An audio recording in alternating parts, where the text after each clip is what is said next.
And welcome to Vinayak kitchen. આજે આપણે આપણી ઓરિજિનલ રેસીપી કાઠિયાવાડી ટાઈપ કાંદા બટેટાનું શાક બનાવવા જઈ રહ્યા છીએ. તો ચલો બનાવવાની શરૂઆત કરી દઈએ. તો આપણે કઢાઈ લઈ લીધી છે સ્લો ટુ મીડિયમ હીટ ઉપર. આપણે એમાં 4 ટેબલસ્પૂન તેલ એડ કરશું.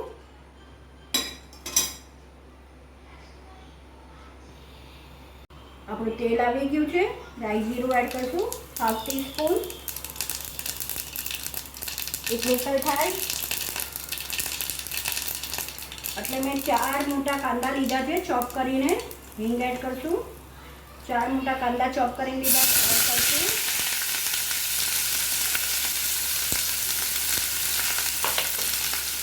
મિક્સ કરી લઈશું. હળદર એડ કરશું. મિક્સ કરી લઈએ. 1/2 ટીસ્પૂન આપણે હળદર લીધી છે.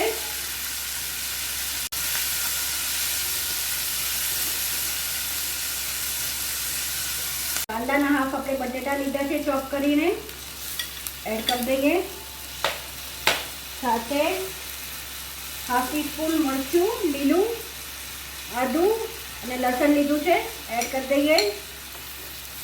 મિક્સ કરી લઈએ પ્રોપરલી. બધું 1/2 ટીસ્પૂન લેવાનું છે. Salt two test. મિક્સ કરી લઈએ.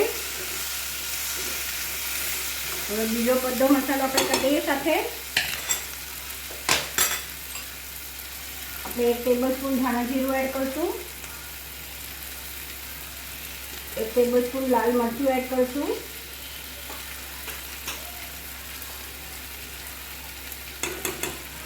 મિક્સ કરી લઈએ.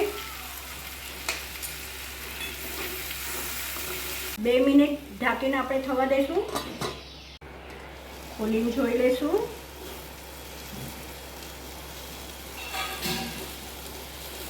હવે આપણે આમાં 1 ગ્લાસ પાણી એડ કરી દઈશું.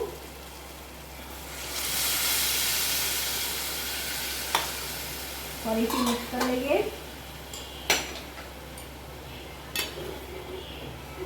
કુકરમાં ગેસ સારું જ બને છે, પણ આવી રીતે છૂટાનો બી એક મજા લેવા જેવી. બહુ ટેસ્ટી શાક લાગે છે છૂટું કરીએ એ.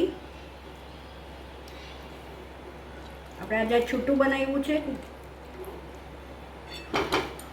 કાંદાની મીઠાશ કંઈક ખીલીને જ આવે છે છૂટા શાકમાં.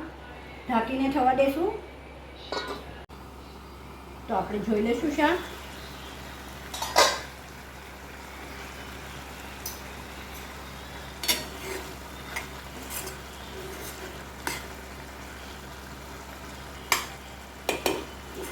જેવા બટેટા ચડી ગયા છે. આ સમયે જ આપણે એમાં ટમેટા એડ કરી દઈશું. મેં 2 મોટા ટમેટા લીધા છે. અમે ટમેટાની ગ્રેવી જ આમાં બનાવીએ છીએ. આપણે 2 મોટા ટમેટા એડ કરી દઈશું. એટલે ખાટું મીઠું તીખું એવું શાક છે. આ પણ આપણી એક રેસીપી છે જે ચોમાસામાં ગરમા ગરમ ખાવાની બહુ જ મજા આવે છે. મિક્સ કરી લઈએ. તો સાથે આપણે હવે 1 ટેબલસ્પૂન ખાંડ એડ કરી દઈશું. ખાટો મીઠો ગળ્યો ટેસ્ટ હોય છે, તીખો.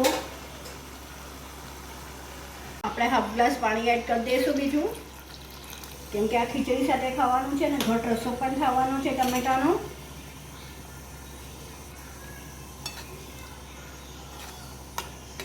હમણાં પાણીમાં તળતું એવું લાગે શાક, પણ બનશે એટલે સરસ બની જશે ગ્રેવીવાળું એકદમ. ચલો ઢાંકી દઈએ, થવા દઈએ. વચ્ચે આપણે ફરીથી એક વખત શાક જોઈ લઈએ. ઓલમોસ્ટ થઈ જ ગયું છે.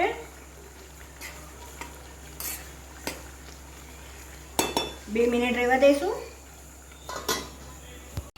આપણે ફરીથી શાક જોઈ લઈએ. તમે જોઈ શકો છો તેલ આવી રહ્યું છે ઉપર અને રસો પણ સારો એવો ઘટ થઈ ગયો છે. જો તમને પતલો લાગતો હોય તો તમે ટમેટા અને બટેટું મેશ કરી શકો. તમને અંદર જ સરસ એવું એકરસ થઈ ગયું છે શાક. અને ખીચડી સાથે ખાવા પણ રસો સારો છે. તો ચલો બંધ કરીએ ગેસ અને સર્વ કરી દઈએ. તો સર્વ થઈને રેડી છે મારું કાંદા બટેટાનું શાક, જે મેં રાતના જમણમાં સર્વ કર્યું છે. આઈ વિશ તમને મારી આ રેસીપી ગમી હશે. મારા ઘરે તો રમાબેન ને ચંપાબેન ગોઠવાઈ જ ગયા છે. આઈ વિશ તમે પણ જલ્દી જ બનાવશો આ શાક અને ફીડબેક ચોક્કસથી આપશો. તો બસ આવીને આવી જ નવી રેસીપી સાથે આપણે ફરીથી મળતા રહીશું. Till then by, take care.